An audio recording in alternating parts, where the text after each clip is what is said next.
Bonsoir avec tous les fans de Vance le Penseur. Je suis bel et bien là pour me répondre avec certains messages, certaines questions que j'ai trouvées sur Facebook, sur Instagram de la part de mes fans. Yo madame, surtout sous texte philosophe là, qui ça qui t'est motivé, côté me sortir à inspiration ça. Et gain qui même dit c'est tellement beau, c'est tellement impressionnant ce texte. Texte ça fait OM comme un grand et ce texte m'a mis dans le monde des grands hommes, des grands penseurs. Et ils ont raison parce que ce texte c'est pas n'importe quoi, c'est purement de la réflexion, c'est penser me jeter sur une feuille.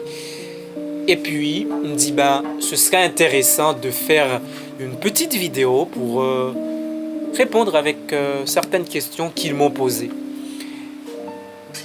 Comme question, qui ça motivé, pour qui ça m'écrit texte ça, et ça fait texte ça fort, parler en gros de texte là, ça mouais qui vient la donne, le style d'écriture, tout ça.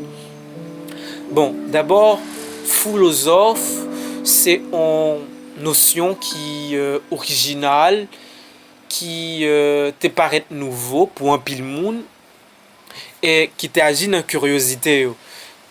Un pile t'a dit tête yo, qu'est-ce que je vais dire à travers ce titre?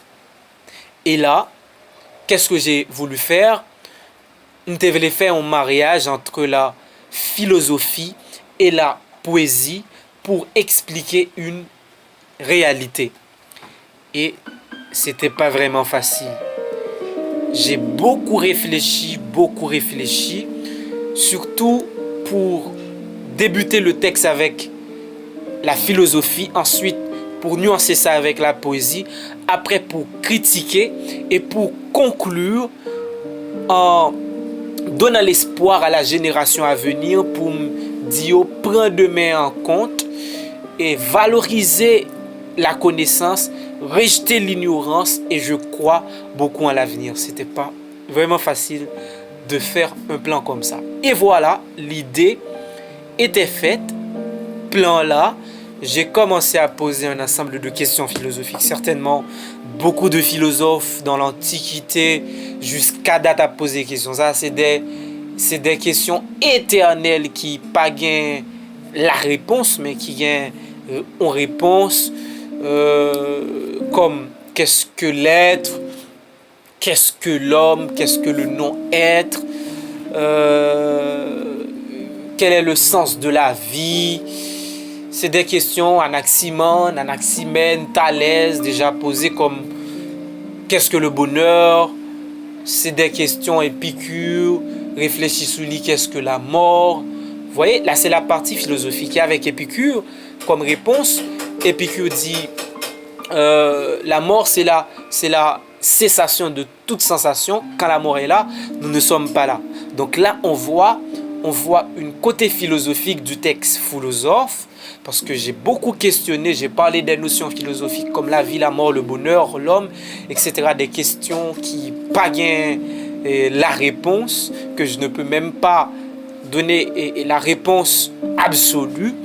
Et comme ma réponse à propos de la vie, je crois que j'ai dit que la vie est une pute éternelle qui ne couche pas à la mort. Et c'est vrai, parce que nous tous à passer par la mort. La mort, c'est un chemin absolu pour tout le monde. On ne peut écarter de la mort. Et la vie est une pute parce que chaque jour, on a couché avec elle et on a fini par mourir un jour.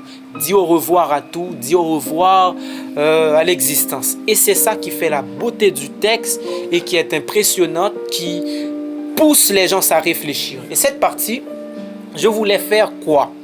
Quel est l'objectif de cette partie? Quelle est sa portée? En fait, j'ai voulu inciter les jeunes à la réflexion. Je ne veux pas qu'on accepte tout ce qu'on nous dit. Je veux mettre en quelque sorte le doute cartésien. Questionner les choses, questionner même soi-même. Douter de tout. Et si dimension ça, jeunesse haïtienne rivée encadrer, certainement n'a évité faire des bêtises. Par exemple, si dimension ça t'es embrassé vraiment par la société haïtienne, non? Cette question de Bible et de plume que nous t'avons joint là-dedans, nous t'avons posé un pile question sur ça. Cette question, quand on nous dit d'aller voter comme ça, nous t'avons dit qui plan, qui avenir, où est le projet, où est le plan politique pour changer telle ou telle chose. Nous t'avons évité de tromper nous. Là, cette partie, j'ai voulu inciter les jeunes à réfléchir, à questionner surtout. Et la deuxième partie, c'est partie critique là. M'a identifié qui est-ce qui philosophe, qui est-ce qui philosophe. Exemple, les grands professeurs, les universitaires, les gens qui réfléchissent, les poètes dans notre société sont vus comme des philosophes. Pourquoi? Parce qu'ils n'ont pas encadré. Qu'est-ce qu'un philosophe dans le monde de Vance le penseur? Un philosophe, c'est un savant, c'est un scientifique, c'est un chercheur, c'est un penseur qui est ignoré par sa société, par les ignorants. Et comme critique, j'ai dit, quand les ignorants sont devenus Dieu, et qu'est-ce qu'on va voir finalement? Les connaisseurs, les penseurs, les gens qui réfléchissent, finissent comme des démons, sans encadrement. Et Noël chaque jour. Nous finissons l'école, nous faisons des grandes études, mais à quelle fin ici? On ne nous prend pas en compte. Et c'est là le problème de cette société. Et j'ai conclu pour dire avec la génération à venir de changer la donne. Je crois beaucoup dans la génération à venir. Et c'est par le présent, on peut préparer l'avenir. Vous qui êtes jeunes, prenez un temps, réfléchis sur votre avenir. Réfléchis sur le paysage et regarde comment que tu peux collaborer pour changer la donne. Et ça qui a changé, c'est par la réflexion, c'est par l'éducation. Ce texte est fort, ce texte a une dimension réflexive, émotionnelle, ce texte fait me paraître comme un éloquent, ce texte questionne tout, c'est dans le but de changer cette société. J'écris pour vous aider à réfléchir, à penser, et pour ne pas accepter n'importe quoi. Donc voilà, je pense que l'explication, même si c'est assez brève, a été OK pour vous.